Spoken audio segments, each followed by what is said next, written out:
ជំរាបសួរបងប្អូនអរគ្នានៅក្នុងវីដេអូនេះខ្ញុំមកចង់បង្ហាញបងប្អូនអរគ្នាអំពីម៉ូទ័ររុញកាត់ស្មៅរបស់ Makita ខ្ញុំបង្ហាញនេះគឺអត់មានអស់ទេបាទគឺនៅមានច្រើនទៀតបាទហើយម៉ូទ័ររុញកាត់ស្មៅរបស់ Makita ហេតុអីបានយើងមានច្រើនប្រភេទដោយសារអីដោយសារតម្រូវទៅតាមបាទអតិថិជនបាទគឺទី1បងប្អូនអរគ្នាត្រូវការសួនធំបាទសួនតូចឬក៏ការប្រើប្រាស់រយៈពេលនៃការប្រើប្រាស់ខ្លាំង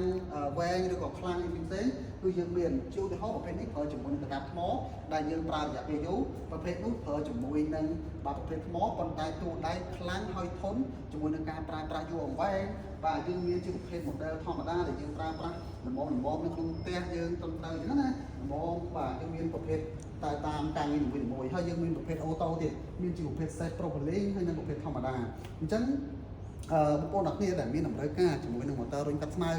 ឬម៉ូទ័រទាំងអស់របស់ Makita ជាប្រភេទប្រើថ្មណាបាទខ្ញុំបាទសូមបង្ហាញបងប្អូនអរគ្នាថា